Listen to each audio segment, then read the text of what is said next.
Synish rated it, Hamlurin the game of Yaunach, Colachri Imitoch Sporgilla, a common Kamenak and Horny Shiri, Yeni Ude, ha Gurivin and Rachel, I guess a story in parsed Uwalas game. I'm sure in the show, a Yekin, the Nuringos stem ye, a Yanu. Graham, you are in charge of coaching and mentoring referees for the Camanachd Association.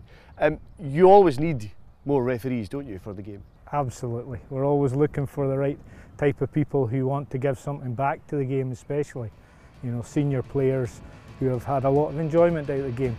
This is their opportunity now to put something back in at the sharp end.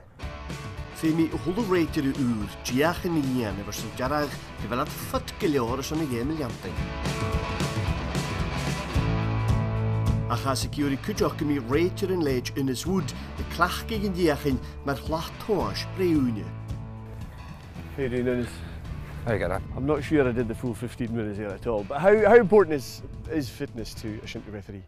Well, fitness is very important. You also need a good bit of stamina for get up and down the park. As you can see, the park here. It's a big pitch, it's huge. Big. Not all parks are this big, but there is a set limit. The main thing is how you position yourself in the game, because you can never be up and down the park.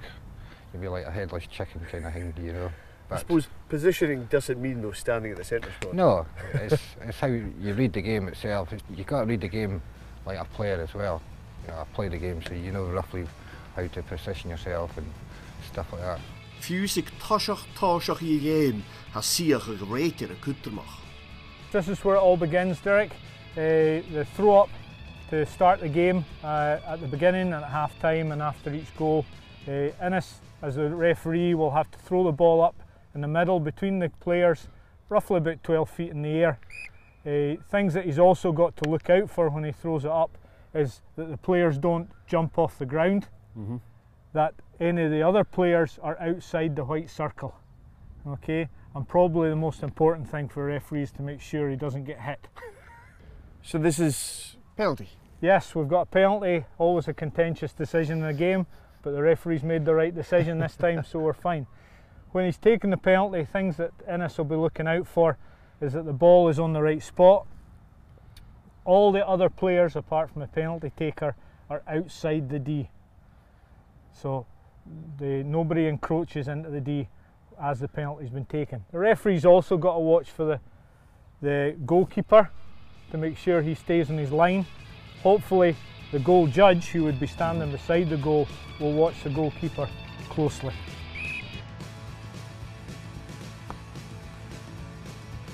Okay, now we've set up a corner situation.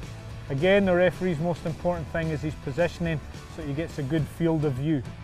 So when the corner's coming from the side, the referee is on that side of the field so he can look across, see the person taking the hit, because it's important it's taken properly. He can also then turn and see in towards the goal area. Okay, this is where the referee works very closely with the goal judge. The goal judge is there to make sure that nobody encroaches in the D before the ball. Very important rule in Shinty. Now we have the situation of the shy. The ball's gone outside the park, so to restart the game we have a shy from the side. A lot of things for the referee to look at here, and his positioning changes slightly in that he has to be close enough to see that the shy's taken properly, but he also then has to be in a position that he can get to wherever the shy lands. Because it can go a long way. It can go a long way. What's he keeping an eye on then? Feet? As far as the person here concerned taking the shy, feet have to be squared to the line, feet have to be behind the line. Not on the line. Because you see a lot of guys taking with the feet on the line. Can do that. It's very difficult for the referee to see from a distance, but ideally the feet should be just behind the line. When the ball is thrown up, it has to go straight up above the head, and the camen has to come from behind the head through to strike the ball above the head. We're now going to look at a couple of situations that are very difficult for a referee to get in a game. It's the contact area. When the ball comes into players, how they get pushed, pulled, or whatever it happens. A lot of things for the referee to look out for. Okay, so in the first situation here, we're going to show you what is allowed. The ball will get passed into the boy in red. the defender in blue will come shoulder to shoulder with him, which is quite permissible within the laws of the game. This situation now is the one that the referees have got to be very aware of, the push in the back. Yeah. And there's a wee push. Easy. If you get the first foul, it helps with the whole control of the game.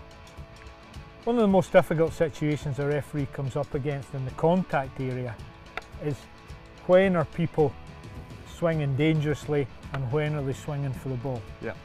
So the important thing for a referee to look at is if the ball is there to be hit, we have to allow players to hit it. Players coming into that contact area must defend themselves properly using a proper block. The ball is there to be hit by the player in red. The defender in blue is going to come in and do a proper block that will defend himself. Okay? No block, throwing So yourself you in can the way. see of it. there Yeah. that if the player in red went through with that swing, he would have taken the boy in blue across the ankles and the ball as well, but it would have been a nasty situation. The boy in red is doing everything right, he's playing the ball. The defender has to defend himself. So you have to penalise that he's being reckless. Yeah, Yeah, okay. yeah. No matter how good a ref, he can't see, or she can't see everything. Some things may happen behind them, but even in front of them, they're not going to be able to see everything all the time.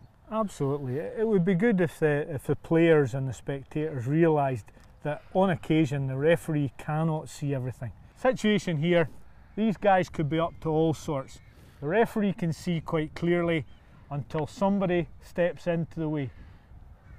There's the sign that the vision's gone.